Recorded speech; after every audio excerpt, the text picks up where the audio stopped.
उकसाया जाए और फिर दोबारा से हरियाणा के अंदर खासतौर से 10 सीटों का जिसकी बात कर रहे हैं, 10 सीटों की जो बात कर रहे हैं, उसमें दो फाड़ करने का या जातिगत रूप देने का, ऐसा मतलब क्या कांग्रेस में जाने के बाद वो दूध के दूल्हे हो गए क्या?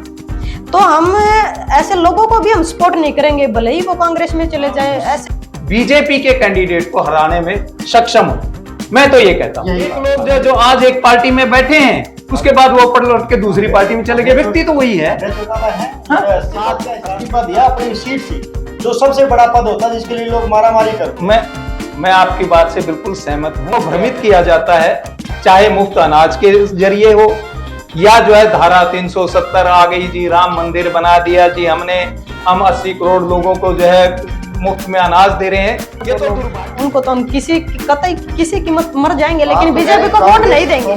देखिए जी, प्रियंका जी, आप कैसे देखते हैं घर का एक आदमी जो अजय मिश्रा टहनी है, सरकार उसको दोबारा से टिकट देने का काम करती है।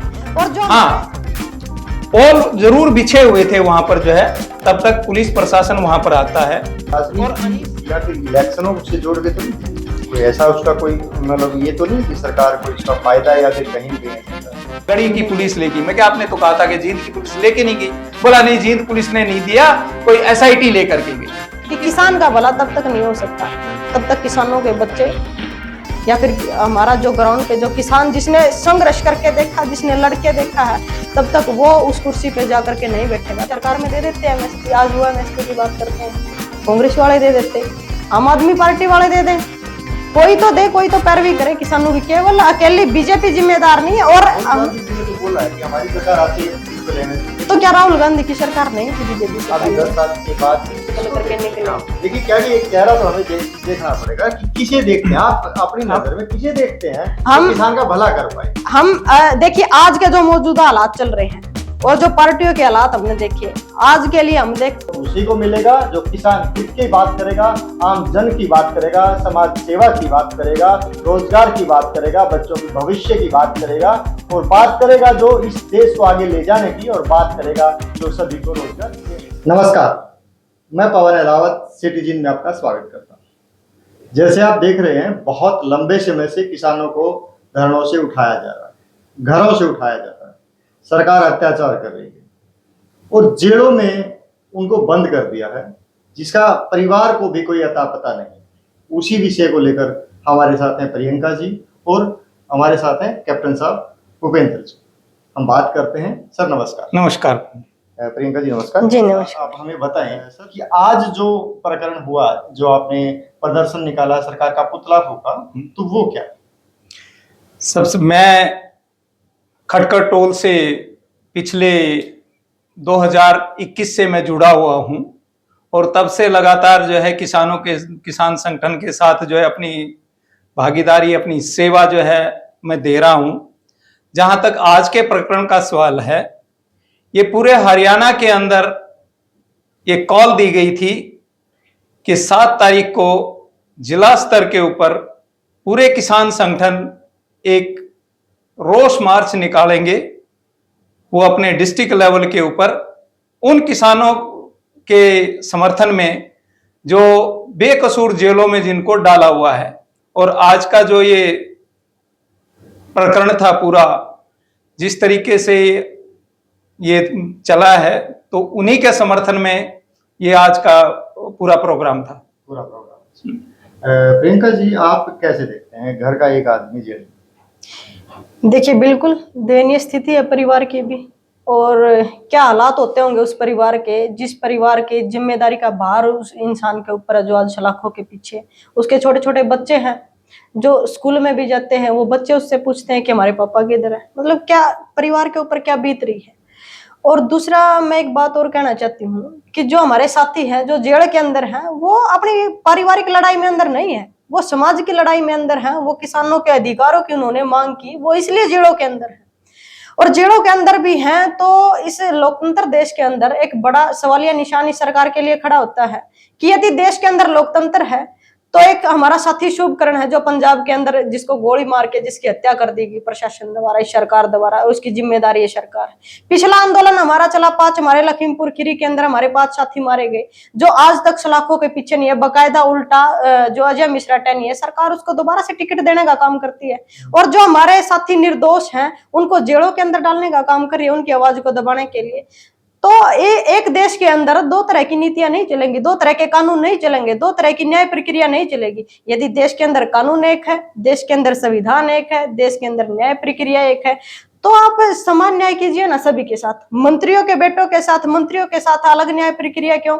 आम किसान मजदूर के जो बच्चे हैं उनके साथ अलग न्याय प्रक्रिया क्यों?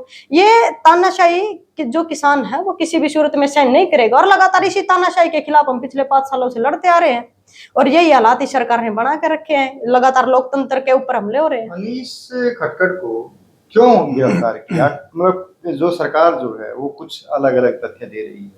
वो कह रही है कि वो रोड के बीच में ही जो टेंट लगाने का काम कर रहे थे, या उनके ऊपर पहले से ही कोई केस था, किसी में वो भगोड़े थे, या फिर उनकी गिरफ्तारी पर।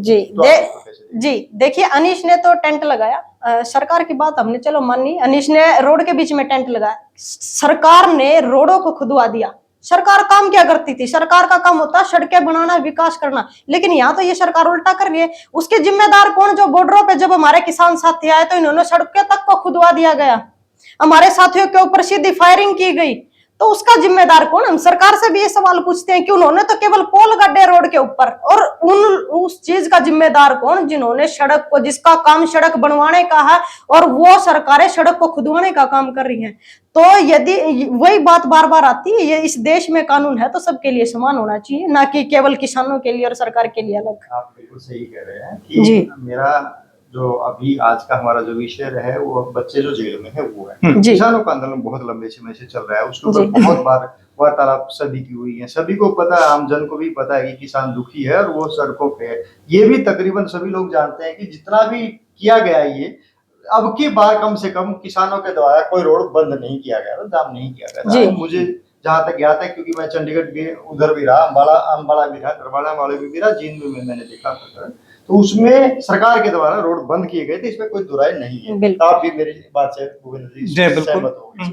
वो बात यहाँ आती है कि बच्चों को अभी जो जींद से, खटकड़ टोल से अनीस, जिसकी गिरफ्तारी की हुई है, जिसके बारे में जवाब नहीं दे रही है सरकार, मिलने तक का शायद मुझे लगता है बात हुई है कि टाइम नहीं दे रही है, और वो वहां पर अनशन पे बैठे हुए हैं।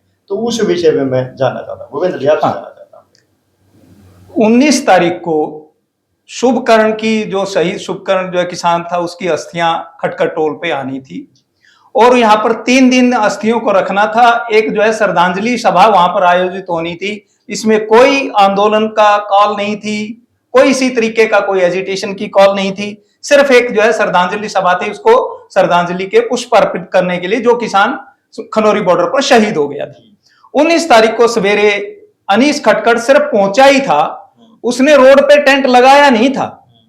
हाँ, पोल जरूर बिछे हुए थे वहां पर जो है, तब तक पुलिस प्रशासन वहां पर आता है, और अनीस को ये कह करके कि अनीस आप यहां मत लगाओ, तो उसने जो है बोला ठीक है, इसके बारे में हम बात कर लेते हैं, चलो हम उचाना थाना में चलते हैं। उचाना थाना में उसको जाने के लिए उसको गाड़ी में बैठा लिया जाता है। रास्ते में कोई फोन आता है उस गाड़ी में, और उसको उचाना थाना में ले जाकर के सीधा गढ़ी थाना के अंदर ले जाया जाता है। उचाना से गढ़ी थाना में? हाँ, उचाना में गए ही नहीं वो। जब हम लोग वहां पर जो है 8:30 बजे अपने जो निर्धारित कार्यक्रम के अनुसार जब हम लोग वहां पर पहुंचे, तो अनीस की गाड़ी वहां खड़ी थी। तो जब हमारे साथियों से मैंने पूछा कि भाई अनीस कहाँ है, बोले जी उसका फोन भी बंद आ रहा है। पहले जो उसका फोन पे घंटियां जा रही थी, नो रिप्लाई हो रहा था, लेकिन उसके बाद उसका फोन बंद हो गया, तो वो मिसिंग है। हमने वहां से पुलिस कप्तान को फोन लगाया कि जी ऐसे ऐसे हमारा जो है, क्यों हमें शंका हुई थी थोड़ी बहुत, एक उड़ती खबर मिली थी कि उसको कोई लेके गया। कौन ले गया? तो जब उनसे थाना एसएचओ से पूछा गया उचाना से कि उसको कौन ले गया, बोला जी कोई एसआईटी वगैरह लेकर के गई है, हमें नहीं पता जो है, हमने कोई गिरफ्तारी नहीं की आपके बंदे की। चलो ठीक है, हमने एसपी को फोन लगाया। एसपी ने कहा कि अगर रोड के बीच में टेंट लगाओगे तो गिरफ्तारियां तो होंगी ही। चलो जी ठीक है। बट गिरफ्तार करके उसको लेकर के कहां गया है ये तो बता दो। वो इतना कहते उन्होंने, इसका मतलब एसपी साहब के पास भी इंफॉर्मेशन थी उठा लिया सारी चीज, हाँ बिल्कुल उनको थी। तो उसके बाद उसको जो है हमें एसपी साहब ने उसके बाद हमारा फोन नहीं उठाया। फिर हम उचाना गए, उचाना डीएसपी से मिले हम। डीएसपी उचाना ने स्पष्ट ये कह दिया कि मेरी नॉलेज में बिल्कुल भी नहीं है, 1% भी मुझे नहीं पता आपका बंदा कहां है। मैं कहा अगर हमारा बंदा नहीं है तो आप ऐसा करिए, मिसिंग की एफआईआर दर्ज कर दीजिए, जो प्रक्रिया है कि भाई हमारा बंदा नहीं मिल रहा है।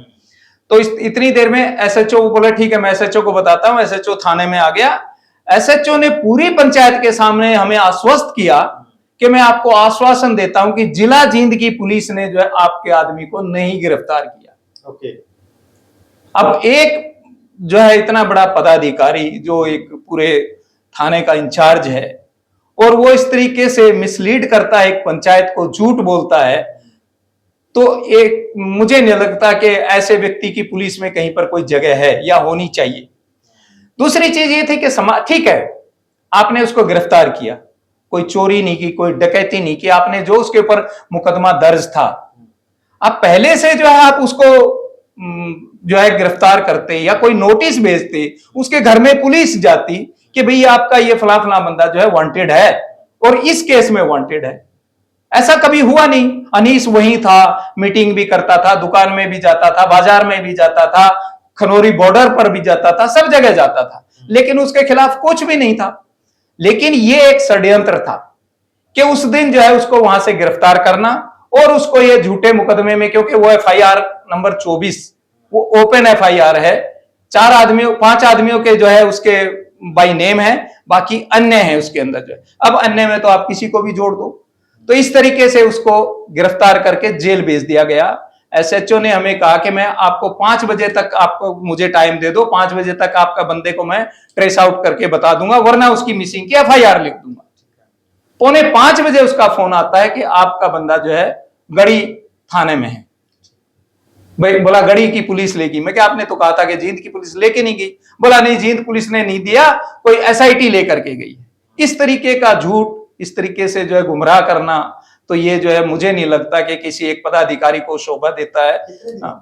आज उसको 20 दिन हो गए, 19 तारीख से वो आमरण अनशन पर भी है और अब उसकी हालात बहुत दयनीय है, क्योंकि वो उसको ग्लूकोज वगैरह रोज लगता है, वो खाना उसने जो है नहीं खाया, परिवार से हालांकि मुलाकात भी नहीं करने दी, उसको अलग थलग रखा हुआ है।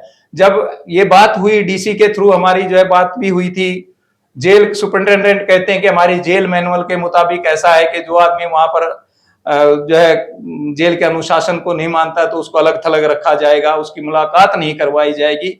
इस तरीके की जो है जैसे वो एक बहुत बड़ा खूंखार आतंकवादी है या कोई बहुत बड़ा क्रिमिनल है वो। तो ये चीजें जो है ये लोकतंत्र में तो नहीं होनी चाहिए। इसमें प्रियंका जी आप इसको कोई राजनीति या फिर इलेक्शनों से जोड़ के तो नहीं देखते? कोई ऐसा उसका कोई मतलब ये तो नहीं है कि सरकार को इसका फायदा या फिर कहीं न कहीं ऐसा?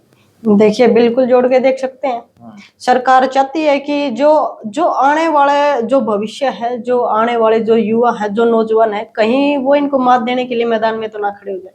सरकार को कहीं ना कहीं इस बात का भी डर है। जो आज अपने अधिकारों की मांग उठा रहे युवा, आप यूं देखिए युवाओं की भागीदारी राजनीति के अंदर कितनी है, ना मात्र भी नहीं है युवाओं की भागीदारी। और जिन युवाओं की भागीदारी भी है तो वो पारिवारिक राजनीति के थ्रू उनकी भागीदारी है। हमारे जो किसानों के, मजदूरों के बेटे हैं, जो नौजवान हैं, जो आम ग्राउंड से हैं, उनकी तो भागीदारी बिल्कुल 0% है, भागीदारी नहीं। कहीं ना कहीं सरकार को ये डर भी है युवाओं से, तभी युवाओं के भविष्य के ऊपर बार बार लात मारने का काम कर रही है सरकार, ताकि उनके भविष्य को खराब किया जाए, लाल पेन उनके भविष्य के ऊपर चलाया जाए, ताकि वो कल को आने वाले टाइम में कहीं खड़े ना हो पाए। या फिर उनके लिए मात्र एक ही रास्ता बचता है, फिर लाल पेन चलने के बाद तो राजनीति का ही मात्र रास्ता बचता है। और सरकार ये चाहती है, क्यों चाहेगी सरकार कि किसानों को उनके हक मिले या फिर उनके बच्चों की भागीदारी राजनीति के अंदर हो। बेसिकली क्या है कि अभी चुनाव का वक्त जी, सेंट्रल गवर्नमेंट को चुनने का टाइम है। हम सरकार, हमारे भारत सरकार को चुन रहे हैं, उसके अंदर हमारे सामने जो है बहुत सी पार्टी उसके कैंडिडेट हैं। तो कहीं सरकार ये तो नहीं चाह रही कि किसानों को उकसाया जाए और फिर दोबारा से हरियाणा के अंदर खासतौर से 10 सीटों का जिसकी बात कर रहे हैं, 10 सीटों की जो बात कर रहे हैं, उसमें दो फाड़ करने का या जातिगत रूप देने का ऐसा कोई मंशा सरकार की इससे जाहिर होती है? देखिए, सरकार की तो मंशा शुरू से ये रही है कि कैसे इनको धर्म के नाम पे बांटा जाए, कैसे इनको जातियों के नाम पे बांटा जाए, कैसे इनको, मतलब सरकार की तो मंशा रही है कि बार बार हमें बांटने का सरकार ने तो प्रयास किया है। लेकिन अब जो आंदोलनों के बाद जो समाज जागरूक हुआ है, जो गांव के लोग जागरूक हुए, मुझे नहीं लगता कि अब की बार इस बात के ऊपर समाज बटा जाएगा या फिर समाज को बांटा जाएगा। सरकार इस काम में सफल रहेगी। आप देख भी रहे हैं लगातार सिरसा के अंदर भी, हिसार के अंदर भी, अब की बार लोगों ने गांव के अंदर इनको जवाब देना शुरू कर दिया, इनसे सवाल करने शुरू कर दिए हैं। गांव में इनकी एंट्रियां तक बैन कर दी गई है। मतलब जो दिल्ली जाने की जो कॉल किसानों ने दी, किसानों के लिए इन्होंने दिल्ली के रास्ते बंद किए। अब गाँव के अंदर किसान इनके रास्ते बंद करेंगे, तब इनको पता चलेगा। इनसे सवाल किए जाएंगे किसानों द्वारा, किसानों के बच्चों द्वारा। आज युवाओं की बात कर लीजिए आप, बेरोजगार युवा सड़कों के ऊपर, सीटी का आंदोलन भी चल रहा है, किसानों का आंदोलन चल रहा है, उधर से कर्मचारियों का आंदोलन चल रहा है। कोई हर एक वर्ग की हम बात कर ले तो कोई वर्ग सुखी नहीं है, हर सड़कों के ऊपर है। और उसका मैं कहूंगी कि इस चीज का इलाज तभी होगा, तभी ये गांव में आएंगे और हमसे इनसे सवाल करेंगे भरी पंचायतों में। आपके क्या सवाल रहेंगे? मैं वन बाय वन आपसे जानना चाहता हूँ कि आप क्या सवाल, क्या क्वेश्चंस जो है वो आप चाहते हैं लोग पूछे, आप लोग भी पूछें उन नेताओं से जो आने वाला हमारा फ्यूचर डिसाइड करेंगे, जो हिंदुस्तान की सबसे बड़ी पंचायत में बैठेंगे। क्या क्वेश्चन होने चाहिए? आप अपने माध्यम से, हमारे चैनल के माध्यम से क्या कहना चाहेंगे उस जनता को कि क्या क्वेश्चंस पूछे जाएं, चाहे वो किसी भी पार्टी को? हमारे क्वेश्चन सिर्फ वही रहेंगे जो सरकार ने अपनी मैनिफेस्टो में जो सपना युवाओं को दिखाया। 75% रोजगार का सपना सरकार ने दिखा, 2 करोड़ युवाओं को रोजगार देने की बात इस सरकार ने की, किसानों को 15 लाख उनके खाते में देने की बात सरकार ने कही, किसानों को उनके MSP देने की बात इस सरकार ने कही। ये सरकार बनने से पहले यही वो सरकार थी जिन्होंने ये बात कही थी कि हमें सरकार आने के बाद हम किसानों को उनका हक देंगे, उनका MSP गारंटी कानून बनाएंगे। लेकिन आज तक की सरकार पे नहीं बन पाया है। OPS की बात कर लीजिए, वो कर्मचारी रोड के ऊपर आकर के लड़ रहे हैं, वो OPS की बात हमारे कर्मचारी भाई गांव में उठ करके करेंगे, हर एक मुद्दे पर करेंगे। जो सपना ये हर एक वर्ग को दिखा रहे हैं, जो किसानों को दिखा रहे हैं, जो युवाओं को दिखा रहे हैं, तो जुमले कह रहे हैं ना, उन्होंने तो ऊपर प्लेटफॉर्म पे आके अमित शाह जी ने ये बयान दिया है कि ये तो सब एक जुमले थे। जुमले थे तो जुमलों का जवाब देंगे फिर लोग। वो तो कह रहे हैं कि ये तो एक जुमले थे। उन्होंने ऊपर प्लेटफॉर्म पे, मैंने आज तक के एक चैनल का मैं नाम लेता हूँ, कि वहां पर इंटरव्यू में उन्होंने फेस टू फेस कहा कि कुछ जुमले जब इलेक्शंस होता है उसके अंदर छोड़े जाते हैं जिनको पूरा करना नहीं होता। जी, वो जुमले इनके तब तक लोगों ने सुने और तब तक लोगों ने उनके माने, तब तक लोग जागरूक नहीं थे, तब तक इनके जाल में, इनके चंगुल में लोग फंसे रहे। लेकिन अब फंसने वाले नहीं है, अब इनके हालात बहुत बुरे होने वाले हैं। और उसका एग्जाम्पल हम लगातार अब देख भी रहे हैं। गाँव के अंदर बहुत अच्छा रिस्पॉन्स गाँव वाले दे रहे हैं। इनसे बार बार सवाल करके इनको गाड़ियों में, गाँव की सीम में भी नहीं घुसने दिया जा रहा है, इनको सड़क के ऊपर ही दौड़ाया जा रहा है। और यही हालात हर एक पार्टी के होने वाले हैं। और पार्टियों की यदि मैं बात करूं, देखिए केवल बीजेपी नहीं, यदि किसानों की तो हम बात कर ले तो केवल बीजेपी ही इसकी जिम्मेदार नहीं, इससे पहले कांग्रेस भी रही है। मैं तो हमारा किसान जो है वो किसके साथ जाए? हमारा किसान जाए, हमारा किसान जाए। मैंने बताया आपको, अलग अलग पार्टियों की सरकार रही है। देखिए वो हमारे महापुरुष हुए, चौधरी चरण सिंह जैसे, चौधरी छोटू राम जैसे, जिन्होंने किसानों का हित चाहा, जिन्होंने किसानों का भला चाहा, जो निस्वार्थ भाव और ईमानदारी के साथ हमारे किसानों के साथ खड़े रहे। वैसा ही चौधरी चरण सिंह और वैसे ही चौधरी छोटू राम की अब जरूरत है, जो गाँव से निकल करके निकले। देखिए क्या एक चेहरा तो हमें देखना पड़ेगा कि किसे देखते हैं आप, अपनी नजर में किसे देखते हैं हम किसान का भला कर पाए। हम देखिए आज के जो मौजूदा हालात चल रहे हैं और जो पार्टियों के हालात हमने देखे, आज के लिए हम देखते हैं तो सिर्फ हम अपने बीच के आदमी को देखते हैं। क्योंकि कहां, कैसे, कौन सी पार्टी? जब तक हम किसी पार्टी से नहीं, जब तक हमारे बीच का आदमी वहां जा करके नहीं बैठेगा, हमारी बात नहीं करेगा, तब तक हमारी बात नहीं बनेगी। कौन लगता है आपको जींद के अंदर? मैं बात करता हूँ जींद, आपके तो 2 एरिया आते हैं, जींद के अंदर सोनीपत भी आता है, कहीं कहीं हिसार का एरिया भी आता है। कुर्सी तक जाने के लिए, अपनी कलम चलाने के लिए, अपनी नीतियां बनाने के लिए किसी पार्टी की जरूरत नहीं होती। कुर्सी की जरूरत होती है जी।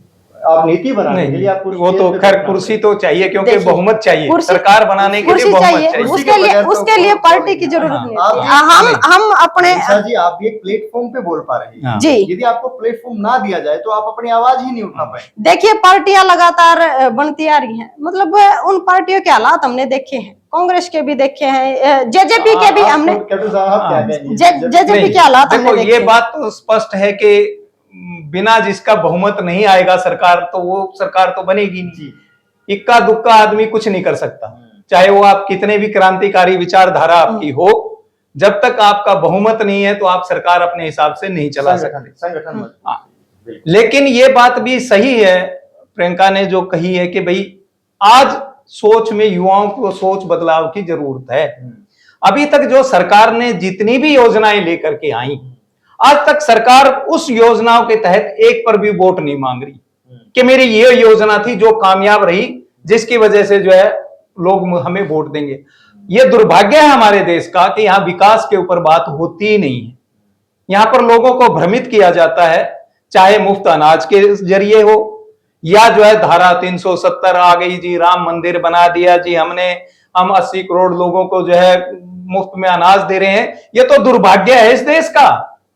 76 साल हो गए इस देश को आजाद हुए हुए, पकौड़ों की दुकान और आज भी नहीं। चलो वो बिजनेस है, वो नहीं, उसके लिए मैं वो नहीं कहता, चलो अपना अपना वो स्किल है, मैं वो चीज नहीं मैं कह रहा। लेकिन क्या आज भी अगर 80 करोड़ लोगों को अन्न भूखा सोना पड़ रहा है, अगर सरकार उनकी सहायता ना करे तो फिर इस देश में हुआ क्या अब तक? आप एक को किसी एक पार्टी दूसरी पार्टी को ब्लेम करती है कि उसको जो है उन्होंने कुछ नहीं किया। जो चीजें हुई हैं अभी तक भी तो देश चला ही है, ऐसा नहीं कि देश जो है अभी चलना शुरू हुआ है। देश तो 1947 में आजाद हो गया था, उसके बाद से बहुत कुछ हुए हैं। IITs खुली, IIMs खुले, उसके बाद जो है एम्स खुले हैं। तो ये चीजें नहीं है कि पहले कुछ हुआ नहीं, हुआ।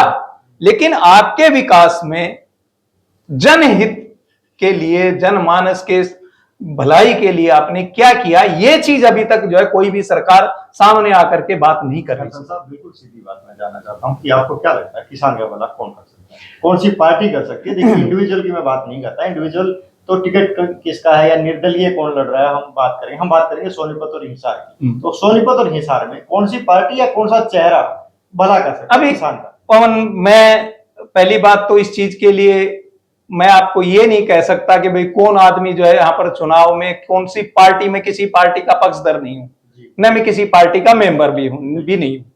लेकिन मैं ये कहता हूं कि राजनेता, कोई ऐसा राजनेता हो जो जनमानस की बात करने वाला हो, जो उसकी आवाज को बुलंद करने वाला हो। परंतु वही तो लोग हैं, एक लोग जो आज एक पार्टी में बैठे हैं, उसके बाद वो लौट के दूसरी पार्टी में चले गए, व्यक्ति तो वही है। अभय चौटाला है, हाँ? इस्तीफा दिया हिसार से, हाँ? अपनी सीट से इस्तीफा देने के इलाहाबाद से इस्तीफा देने के बाद किसानों के लिए पहला ही एक ऐसा नेता है हरियाणा के अंदर जिसने किसानों के कानूनों के खिलाफ और किसानों के साथ इस्तीफा दिया अपनी सीट से, जो सबसे बड़ा पद होता है जिसके लिए लोग मारामारी करते हैं। मैं आपकी बात से बिल्कुल सहमत हूं कि अभय चौटाला ने वाकई में जो है किसानों के समर्थन में इस्तीफा दिया था। परंतु परिस्थितियां ये भी देखनी है कि आज जो चुनाव है वो नेशनल लेवल का है, पूरे देश की सरकार चुनी जानी है। क्या अभय चौटाला उस सरकार को बनाने में सक्षम है या नहीं है?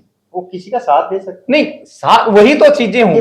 फिर तो आप कह रहे हैं कैप्टन साहब कि दो ही पार्टी है, इसका मतलब तो या तो कांग्रेस में जाओ या बीजेपी। मैं भी यही देखो, अगर वाकई में इस देश को सही तरीके से चलाना है, नेशनल लेवल की पार्टी अलग होनी चाहिए और रीजनल पार्टियां अलग होनी चाहिए। मेरी अपनी निजी राय है, क्योंकि बाकी देशों में भी ऐसा ही होता है। अमेरिका लगा लो, कनाडा लगा लो, आप उन देशों के अंदर जो है नेशनल लेवल की उनकी अपनी पार्टियां हैं, वो अपनी अपनी विचारधारा लेकर के लोगों के बीच में जाते हैं, लोग उनको समर्थन देते हैं। अपने यहां तो जो है ये सिस्टम ही अलग है कि आप रीजनल पार्टी जो बनी है सिर्फ एक प्रदेश के लिए, क्योंकि उसने मुद्दे उस प्रदेश के उठाए हैं, आपका मैनिफेस्टो भी उसी प्रदेश को लेकर के बनेगा, न कि पूरे राष्ट्र को लेकर के।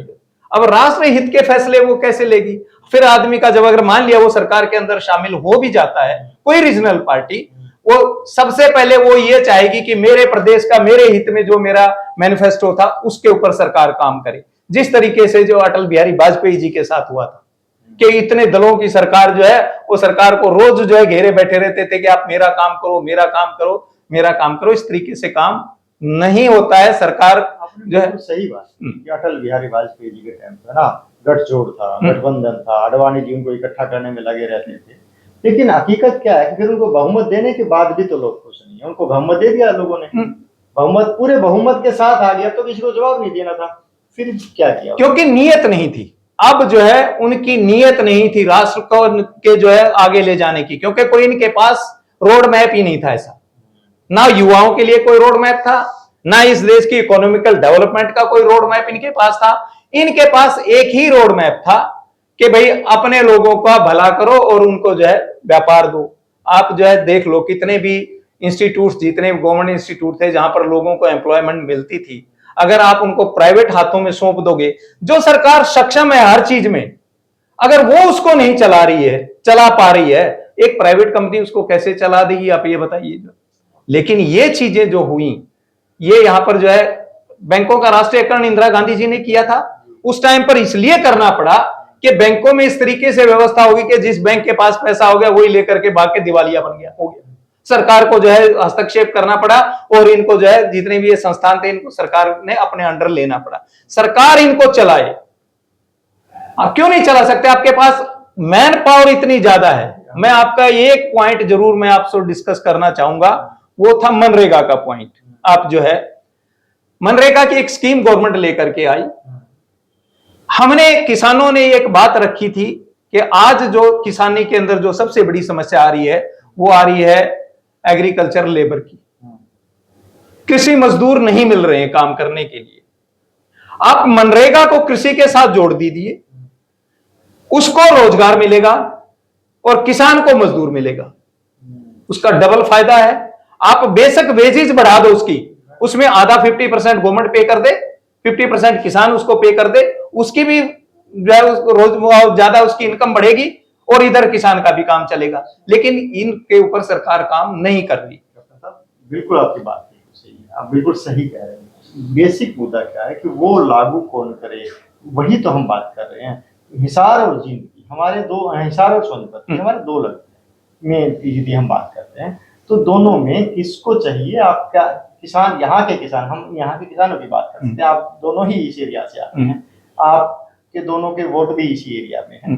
तो मैं केवल सीधा सीधा यही तो जानना चाह रहा हूँ कि किसे लेके आया जाए जो ये सारी आपकी बातें अपने सेंट्रल गवर्नमेंट में हमारे लिए लागू कर पाए।